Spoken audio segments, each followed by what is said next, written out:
All right, Finley Whitman. Lacey Stewart. Clarissa Sparks. Jody Black. Anaclet Tavares.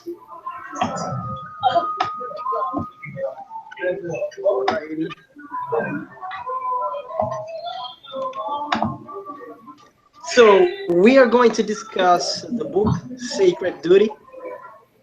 Yes, sir, Raspan and Richard Wilkins. So I will ask some questions related to the book, and the meeting is open to any other concepts or principles that stood out, to you the most in the week materials.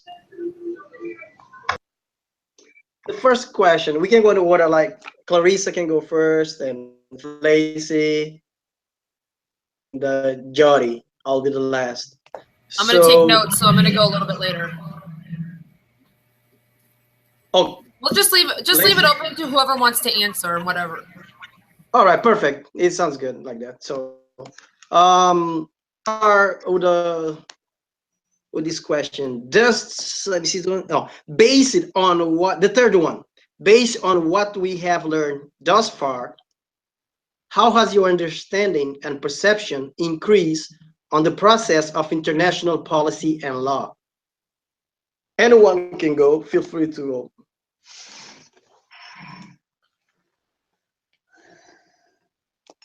Or I can go first if I thought it it doesn't matter. Interesting reading the book about how they had to word it so specifically, and that was really interesting for me, because you think, at least for me, I would think that everything would be so black and white, and maybe it is, but you have to be very, as far as laws go and as far as policies, especially international policies, you really do have to be very specific and very precise and intentional with all of your words, because one slip of the tongue or one word that has multiple meanings can really disrupt what you're trying to do, can really put you backwards instead of pushing you forwards. And so I thought that was really interesting when I was reading. That really caught my attention. Yeah, it made me think of the subtle craftiness of man, like how we read in the Book of Mormon. And I thought that was so interesting. They were just going off of particular bracketed points and changing the words. And their key words of like the rights of the child, how that was code for taking the rights of the parents away. And it's total subtle. It's total like, you better watch it because we're on the attack.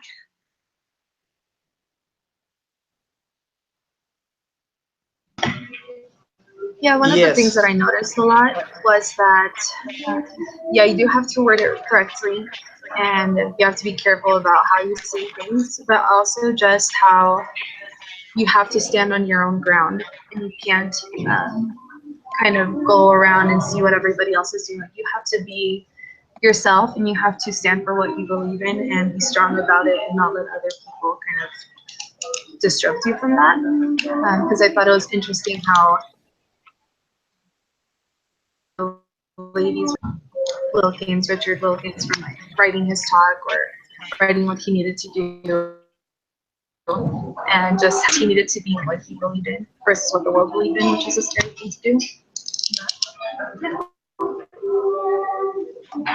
Yes, that not all the people have the same mindset as we do. Frames of mind as far the family and the family's institution goes, especially around the world.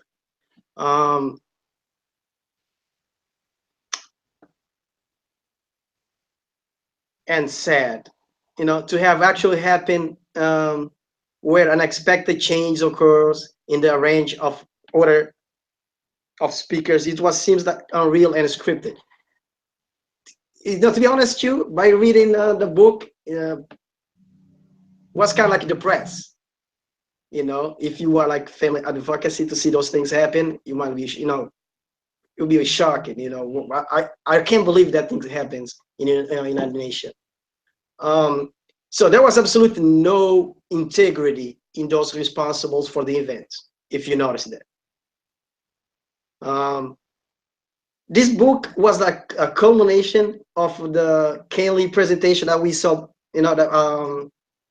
weeks ago, the presentation of Kelly.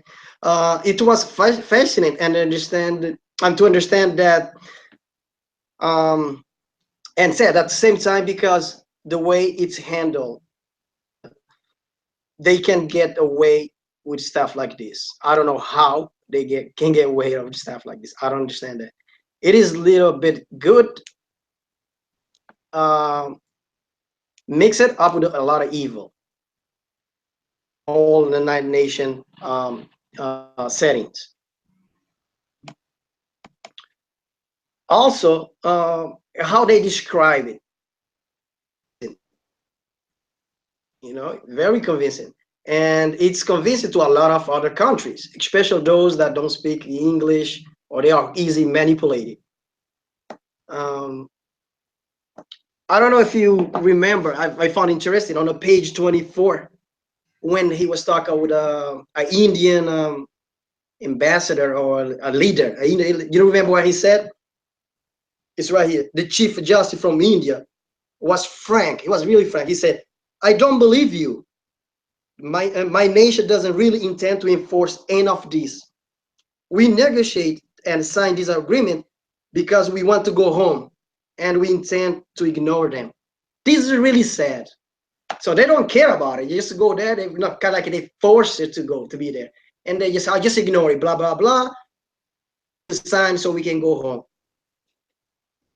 Can you imagine that?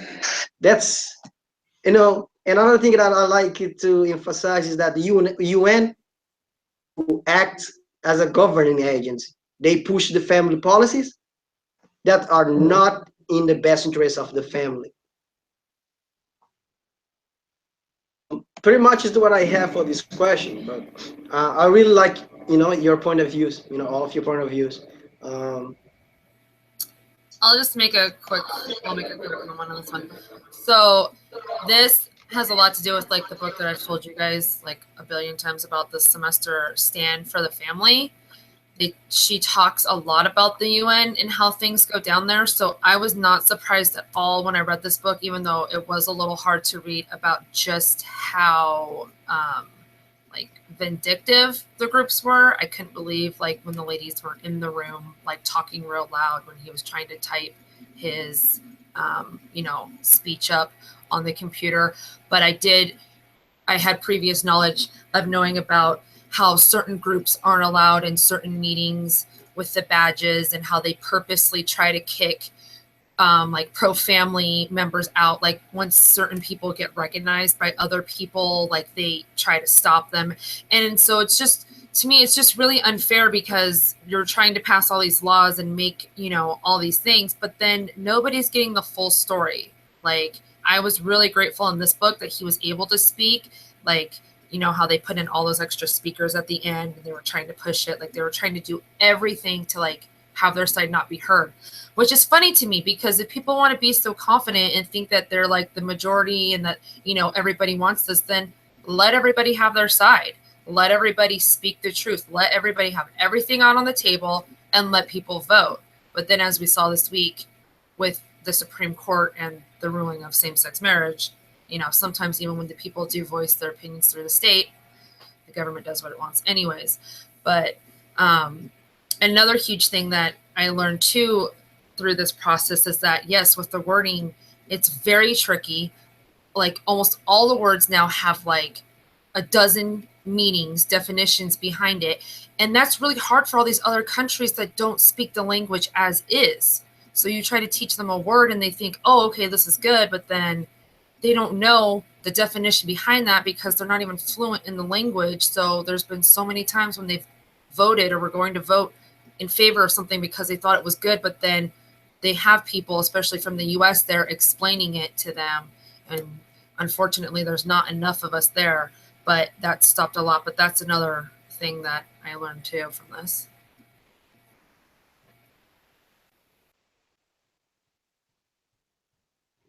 Yes, I like your comment. Yeah, you brought out a lot of good points.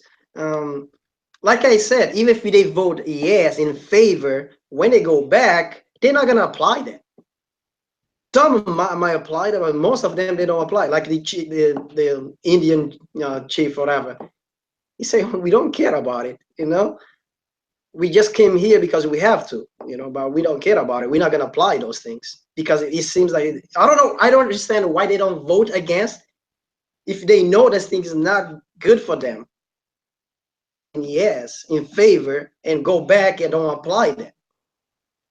I think it has to be a lot of the money issue. How they be funded. They don't want to lose the funding. That's what I think. That's one of the main reasons why they voting yes in favor, because they don't want their funds to be cut short. So, but it said how trick and strategic they set up the whole conference. Like you mentioned, the green badge, the red badge, they know exactly what to do so they can be manipulated. Any other comments before we move on to next question? Or I have a comment. Just in regards to the guy who said, well, we just go home and do whatever we want. I wonder if it might stem from feeling like he doesn't have a voice. Going there, and it's kind of like the filibusters. We're going to talk about this just to prevent anything from happening. And I feel like where the purse strings are and all their force, that they're able to do what they want because of their special badges, regardless of what the people want. So I just wondered if maybe it was like, you're not listening to me, we don't have a voice, let's sign it and be done with it because my voice doesn't matter. And then we're going to go home and do what we want. And so I kind of looked at it from maybe a different perspective, that could have been a reason rather than just simply not caring. True. I think they just wanted to go home, honestly. Yeah. I mean, as he spoke at the end, all his other friends had left, and he wasn't there the whole time. But they were arguing for another 2 or 3 days to get the parentheses taken out of one statement. And if you're there by yourself and you're getting bullied, if let's say there's 4 people and 3 are against you, you're only going to hold on for so long before you're just like, whatever. Yes, there was also another representative that said right before the chief justice from India. He said that I didn't think that we did here a real difference. So in their mindset, even if we open our mouth, it's not going to do anything. He says right here on the page 24. He said, and one official was saying, this is a frightening and contemplate. So, like you mentioned, their voice now might be heard. They don't have a power. They don't have a voice. Pretty much, they don't have a voice. So, which is kind of sad because, like you mentioned earlier, they should open the discussion to to hear other people's perspective and point of views and how they might change the policies. But the problem is because they already have in mind what they want to accomplish. They already have it. So they don't care what other people think.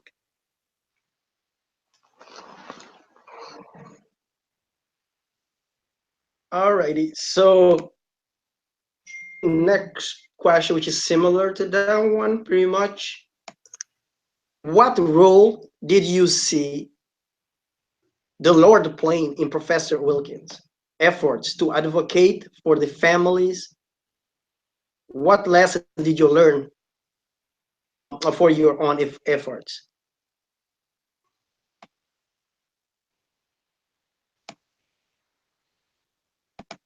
Anyone can go. The thing that I kind of got from it was that like the Lord will really act through you if you are prepared. Because it even kind of shocked me that when he first arrived to Turkey, he wasn't even proud of the speech or the paper that he had written, because he had only written it in a matter of days when he would have taken years, he said, to write it. And even though he wasn't proud of that, he still shared it, and the Lord really acted through him to touch the people that needed to hear that. And I think that that's an important thing for us to realize, is that even if we feel like we have a small voice, even if we feel like we're not going to make a change through the things that we're trying to do every day, the Lord will really like magnify your voice, and he will act through you, just like he did with like the other speech that he had to give, that he was only given 4 minutes, and he still was able to deliver everything that he needed to do because he was prepared, and he always had a prayer in his heart and kind of knew that the Lord was going to help him with what he needed to do. And I think that gave me kind of a confidence to know that it's true. Like, I always knew that it's true, and I still know that it's true, but it's kind of just like a little testimony builder for me to read other people's examples of it.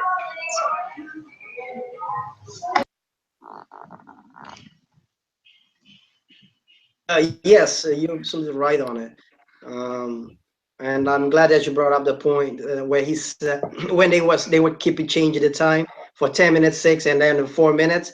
But he did an amazing job because he was well prepared. He knew the materials, he knew what he was talking about, and he did an amazing job and summarize those in 4 minutes. But that's also because he had the Lord's hands on it. Yes.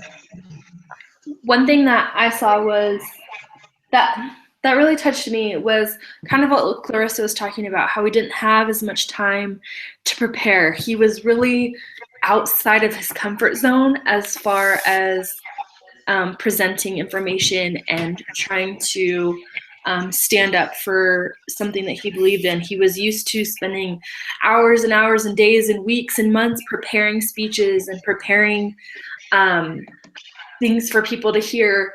But this time he only had a few days or a few hours to do this, and he did it, and it was powerful.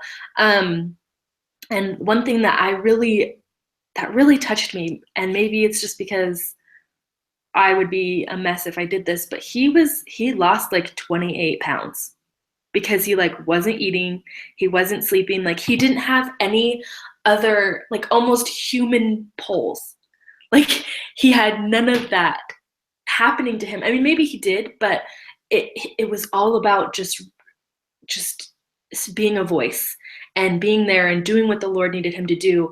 And it's almost like he became inhuman for a little while, where he was just really focusing on this work and trying to follow the Spirit as best as he could. And they mentioned how he kept calling his wife for strength, and she would just tell him, go get it done, do this and this, find the proclamation, read this, do this. And so it was just really cool to me that he really put the natural man aside to go and do what the Lord needed him to do in this situation. And I think that it helped him. And obviously he is still human, and so at the end of it he was like, oh my gosh, I need to eat. Oh man, I need to sleep on a comfy bed. Oh man, I want to take this really cool bath. And so he had those desires again, but I really think the Lord blessed him in not really paying attention to those, because like if I get hungry, I'm cranky. I need to eat. But he was really blessed with that, where he was just focused, and it was awesome. And I think, and I hope that when it comes time for me to do something like that, or when I'm put in a position where I need to stand up, that I can put aside the natural man and maybe what makes me feel comfortable, and that I can stand for what I believe. And that's what really inspired me reading this book, is that he really put aside his wants and maybe even sometimes what his body needed, so that he could be an instrument to the Lord. Yes, I agree. That was really crazy to read at the end too. I mean, especially thinking like he traveled halfway across the world, and all these other people did too. They're on different time zones. They have all these things going on. How they like purposely had them doing stuff during eating times is just crazy. And another thing that really stuck out to me when I read this one was just, well, throughout the whole book, like when he just clearly stated in the beginning that he didn't want to go, when his friend was like, you need to go do something, and he was like, what can I do? I don't want to go, I have plans. Like, how many times has that been us, with the things that we do in our life? How many times does the Lord want us to do things where we're like, oh, we're too busy? Or how many times have we stepped up and seen the blessings in that? So I really like what Clarissa had said about, just, you know, even if we feel like we have a small voice or that we can't do much, like if we're doing the Lord's work, he's not going to abandon us, and he will magnify and get the message out. And it was also just crazy. Like, I know we've talked about it before, but just the timing of the proclamation and everything that's happened since. But I mean, this came out literally like right when like the Beijing and all that was happening. It's just crazy. Like, the Lord has never had us unprepared. We're always, you know, given information and right at the time that we need. Yeah, and like with that, how even I don't remember who it was. Like just after his speech, he went in and gave him a hug, and he was like, "Where have you been this whole time?" And that really impacted me too. To know that like it doesn't matter if I think it's going to be relevant or not. If I have a passion for it, if I think it's important for people to know, I should at least like share something. Which I'm really grateful that this class has allowed us to, or at least open my eyes to the things that I can share and not be ashamed of sharing it, because you never know who you can touch, and you never know who it is that is in need of what you have to say, because I know that the Lord, he really does act through different people around you. Like sometimes it's not a direct answer that you're expecting, but it is through people that you will receive answers sometimes. And that's something really powerful that this book also had to share. I thought it was a lot like David and Goliath, an example of that. I mean, he had so much to overcome. One thing that I really loved was that he had the confidence that he just knew that he was going to be a speaker. And that was something that the Lord definitely gave him. He never questioned that. And I think that the Lord gives us what we need. It doesn't mean that he makes it all easy, because his experience was not easy in any way. But I think that having that knowledge that he would speak would really make a difference. Oh, and one other thing that I noticed that I thought was really interesting too was how he would call his credit card company and they would extend his credit limit. What? You can't do that nowadays. Like, that's crazy. And how he was just like, oh yeah, I need another $1,000 to print stuff. And how saying I need $1,000 wasn't even a concern of his. He knew he'd be taken care of. And I know he was like wealthy and he'd been blessed as far as that goes, but just really interesting. Like, he was just like, okay, oh wait, now I need more 1,000. I need another 1,000. Oh, I need more and more and more. Just so crazy that he could call and the lady was like, okay, I just extended it for you, no problem. I'm not even gonna ask you what, you know. And so I just thought that was another way that the Lord really blessed him, so that he could get his words out there. Yes, I believe the Lord's interventions were visible, you know, without question. You could see it in any step and a way that he was guided. The Lord guided him directly and also indirectly, like you guys mentioned, through his wife encouragement. He to place the family proclamation in his suitcase. He was blessed through Susan, you know, and other individuals like the elders quorum president for Nairobi, Kenya. He was another important aspect that I would like to emphasize was the Lord softening the other people's heart to hear his word or his words and to be touched by them during the conference. So there's a lot of small details that how the Lord helped him through this conference. He also received the Lord confirmation, like Jody mentioned, that he was going to be the speaker. He going to speak, and he's, you know, and this kept him focused, knowing that the Lord would help him. I really appreciate all those things you mentioned. So he was really blessed during the conference to the Lord's hand. Okay. Any more comments on this one? Insights? We good to go? All right. So, even though the book was largely about Richard Wilkins' experience, what important support roles did you see others playing in this account? Why it is important to recognize this?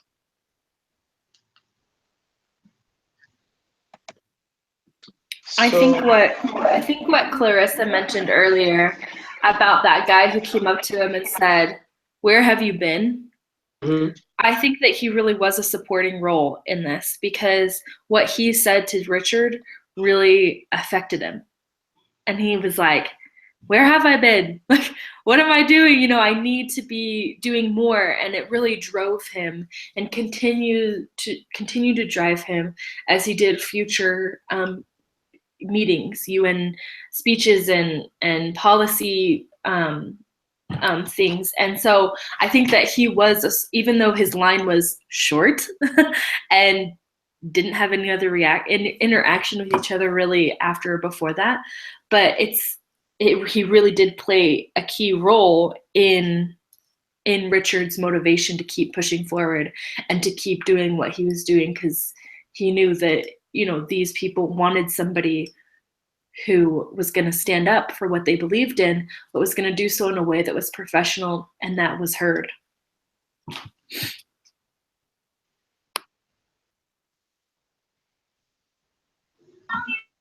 Sorry, somebody came up and said hi, but are we on the other question now, the one with the roles?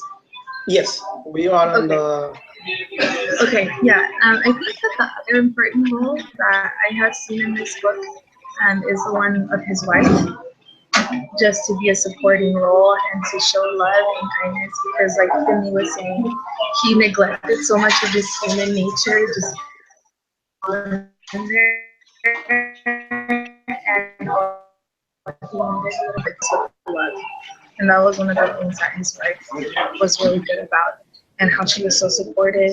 And which I guess she was, because he was gone for a long time, and she might have started feeling a little bit lonely or like overwhelmed with the house being sold before he left, with the play that was going to happen, the kids being at home, and all these things. Like, she had so many things that might have been going against her, but she just went through it with no problem and no ease. And I think that that's something that spoke to me too as a wife, that's something that I should be working towards and should maybe be a little bit better day by day. And yeah, I felt that she was a really good supporting role, and he couldn't have done it without her.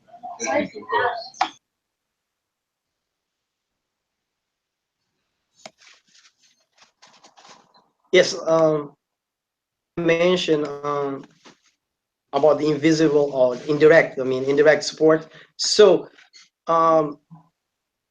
we can see this. I believe that there was so many supporting roles.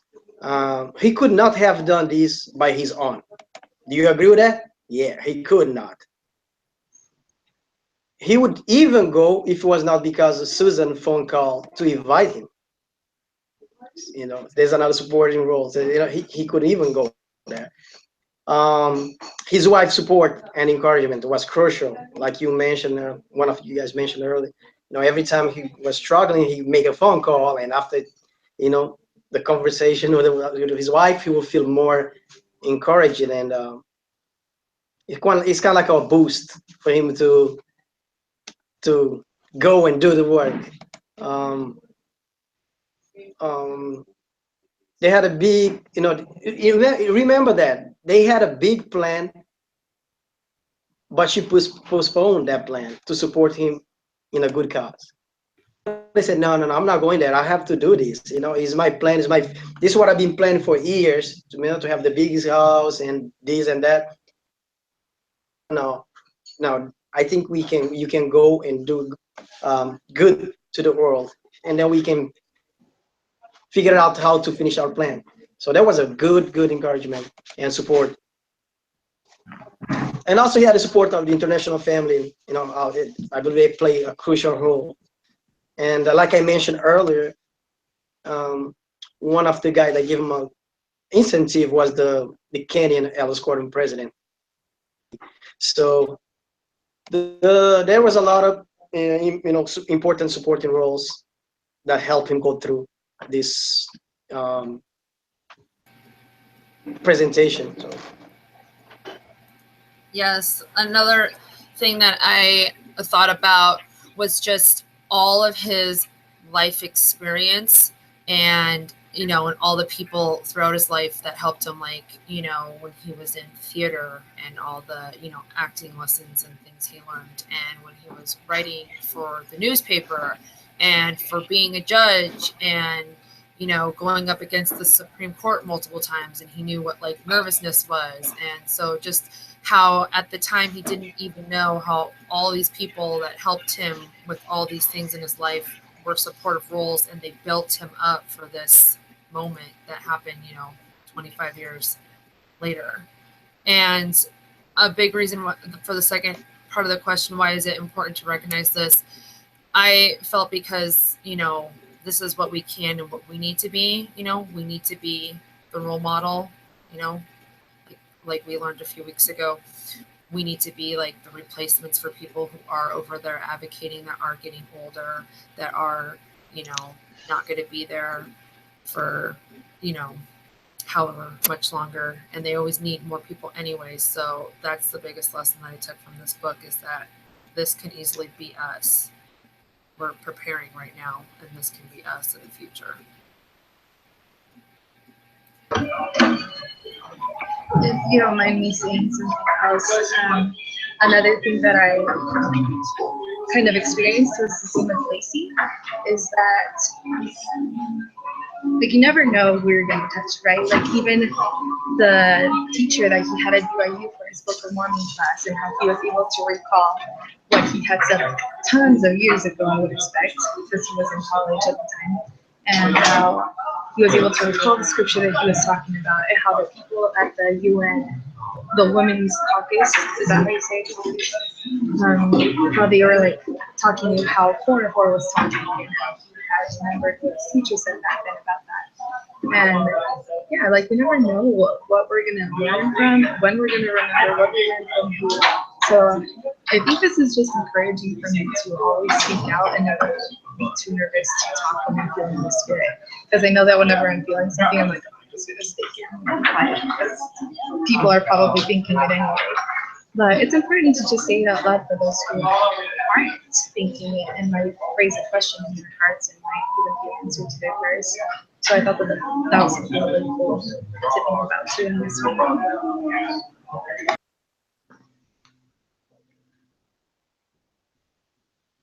The other lady that I thought played an important role was, I think her name was Susan. I can't remember. I know it starts with an S. I think it's Susan and her son that were there. How she packed a laser printer and a transformer and all these like what? And so like it was just so as I was reading this, I just became more and more incredulous that these people thought of these things, and that he was really supposed to be there, and that this was something that he really needed to do. And I just thought, how inspired was everyone around him, supporting him and helping him to get him to where he needed to be. And I just thought that was so interesting that, you know, of all things, she thought, yeah, let's pack this printer and a transformer, and I think we should be good. So I just thought that was really interesting as well. Yeah, I was just thinking about roles, and of course there's like the obvious ones, but I was also thinking about the ways that we touch people's lives and we never know about it. We never know if something we say stays with them, and then that person goes and builds off of that and influences somebody else. And there's just such a powerful way of how we all influence each other.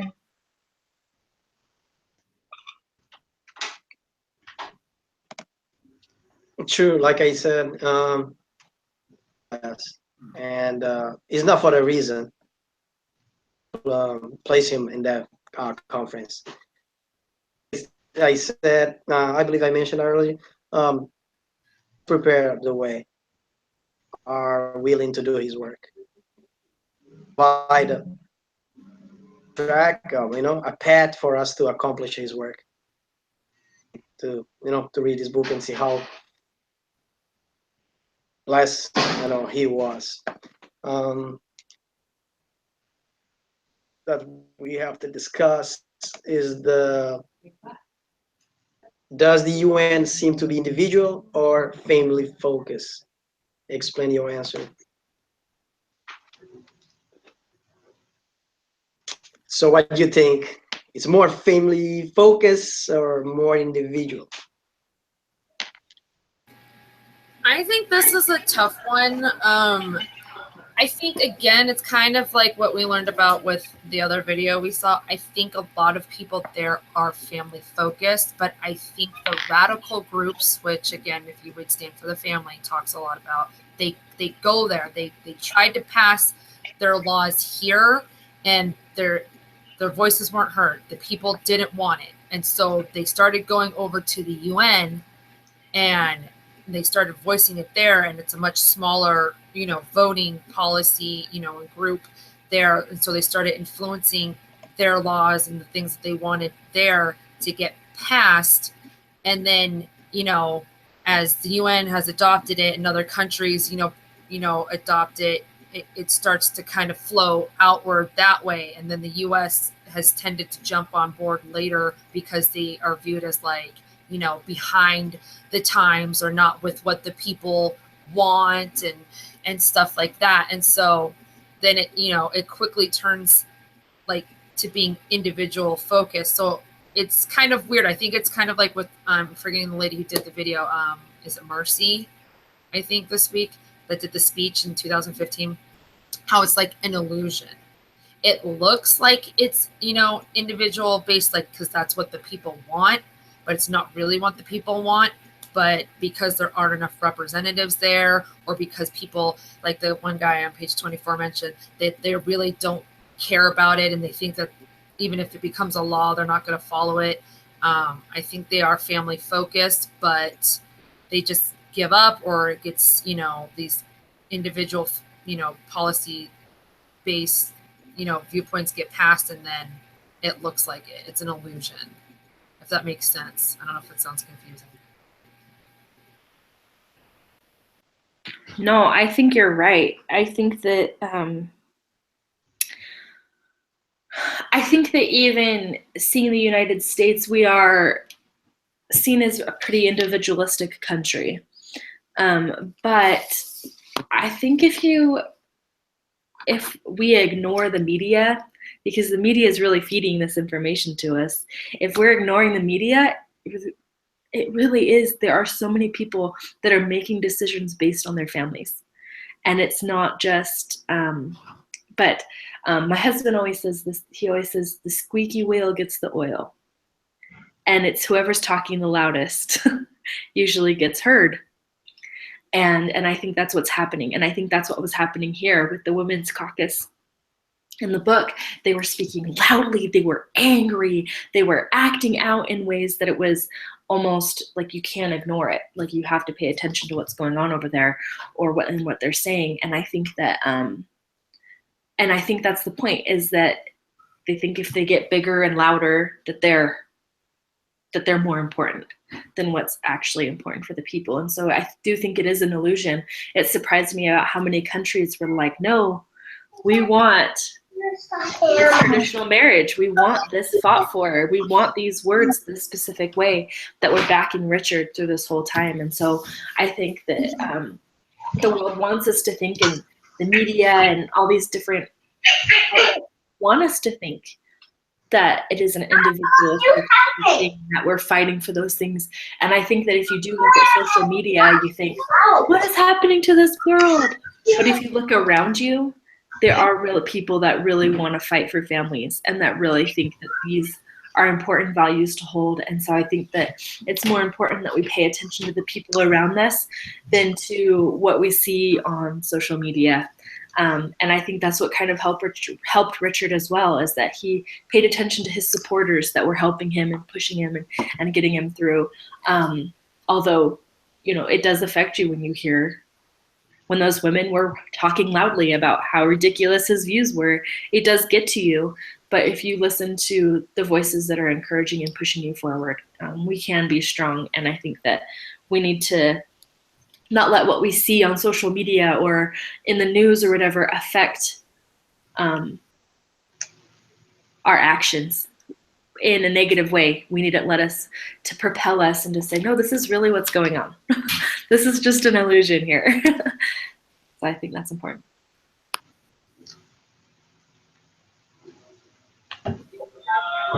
I'm trying to think, because this is kind of like a confusing question to me. Because the whole time I was thinking, like, how Lacey was saying and saying about the illusion and stuff, I just kept thinking that it was a wolf dressed in sheep's wool killed it. And how they try to say that, like, if you focus on yourself and you're gonna help your family do this, and it's gonna be good for you. But it's ultimately just coming down to like the individual, I think. And I agree with a lot of the things, like how if you work on yourself, you can help your family, but it doesn't have to be in a way that it's selfish, the way that they're making it seem. Like with the women's caucus, it's like, we deserve this, and the government needs to like give us free child daycare, and we need to be granted all these things because we're women, and we need to stop being enslaved by men. But like that to me is a very selfish perspective, and that's not the way that I agree in working on an individual. Working on an individual is like working from, in my perspective, basically is like from the outside or inside out. Like, what can I do to help my family? Okay, I need to change this about myself. Instead of making it like everybody just give me what I need and I will be okay. So I think that it is in the illusion kind of a way that we've been talking about. But I don't know if I'm making sense because my brain doesn't really understand it yet.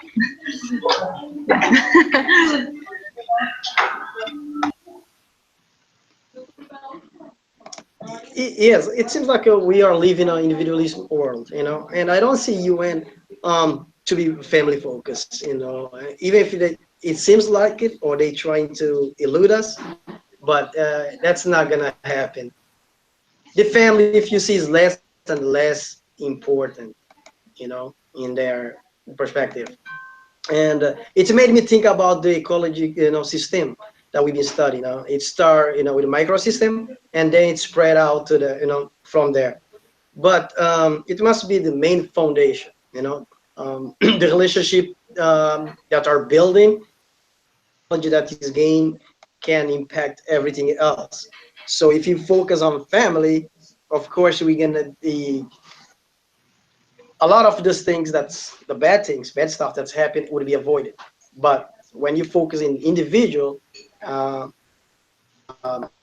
more complex, I believe, when we face with this reality, because you think different than me, and the other person think different than the other one. So when it's family, it's more settings, and it's I believe it's less complex. And if they implement like a family folks policies and laws, the whole family would benefit instead just go to the husband or wife or children. Rules, but all the rules has exceptions, they should, but I believe it should be more family focused. So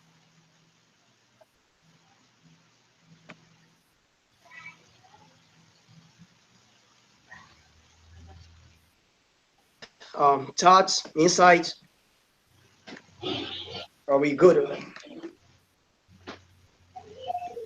Seems like we good. All right.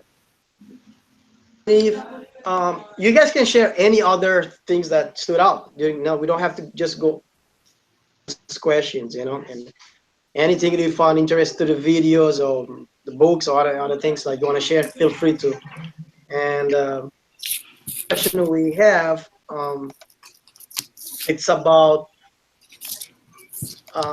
the reading also. It's from what you have read, how has your understanding and perception of the process of international policy and law change?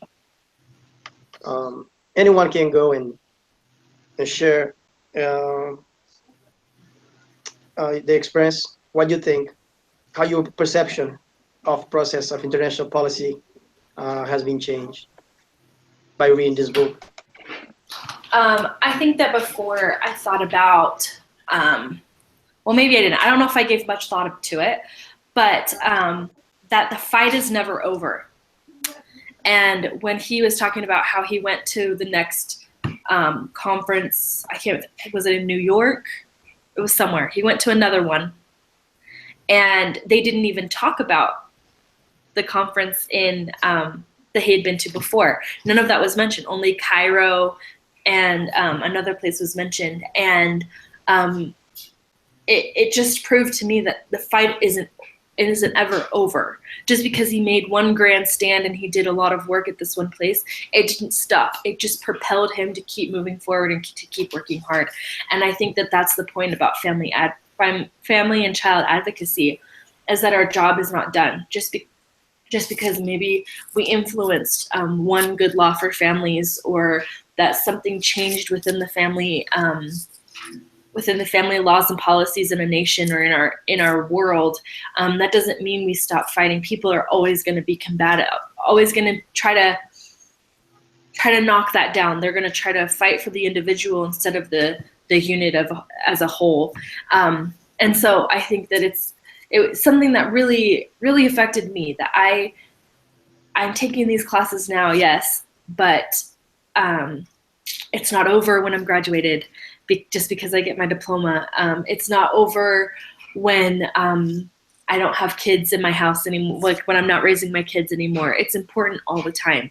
And that this information, and I didn't learn this stuff on accident, and that I need to keep pushing forward and keep advocating as much as I can and in the ways that I can. I don't think that I'm in a position, as far as my education or my financial situation, to go to a UN to speak about something, but there are things that I can do and that I will do. And I think that this really inspired me to keep working to help families in my community, and to be a voice for those people that maybe feel uncomfortable about talking about something like that, and they just need one person to say, wait, I agree with you too. Let's get this going. And so I think it's important to be brave and to be courageous in all that we do, because the Lord will help us. He's on our side. He fights for truth, and this is truth. And so I think that was something that really hit home for me this week while I was reading this book. Yeah, I really like that you said that, Finley, because I was going to mention that, even if we're not in the, financial situation or, where we are with our education, feeling comfortable or having the means to be able to, go over there and do those type of things ourselves, that we could be a support here for educating people or lifting people up that, do have that possibility and chance to do that. And also with what you mentioned, how important it is that, yes, even though we don't have, once we make, one good influence, like it doesn't stop. Like, again, I keep going back to that book because it's just crazy, but the radical groups just move on to the next one. And it was really sad when he called up a bunch of his, friends from other countries, and they weren't going to go to the next one because they just thought, oh, we took care of it. And that's what happens. There's less and less people advocating for families going, and these radical groups keep going, and then that's how it happens. They get a law eventually passed somewhere, and then they run with it. And so there has to be somebody there all the time speaking against it. There can never not be. Like, it's, and we have to live that in our daily lives, here too. We can never just, put our beliefs to the side and think, oh, we've done enough. So, yeah.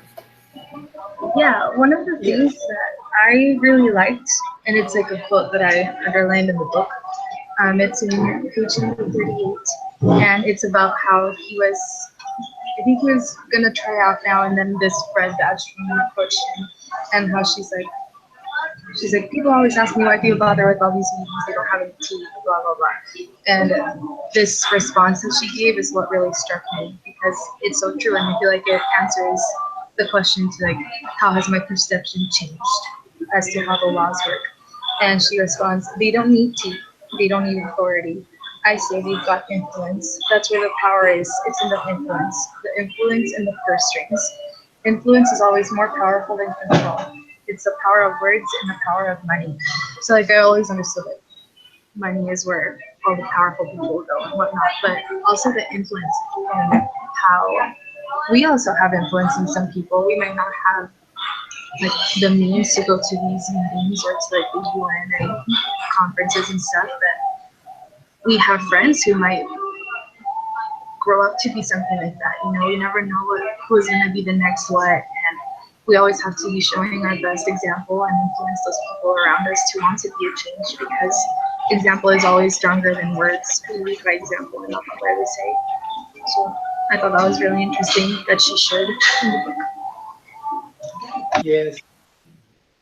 Your guys' enthusiastic spirit, even if you don't have money, or even in terms of of school, that at that point yet, but we can advocate for family and children. And you have to remember that with the small steps, or the big things can be accomplished.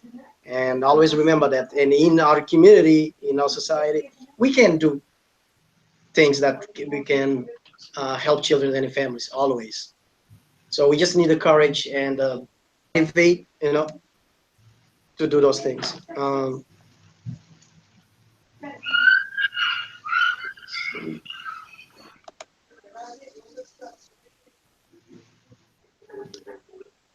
Yep, yep. So, any more thoughts? Be done with this.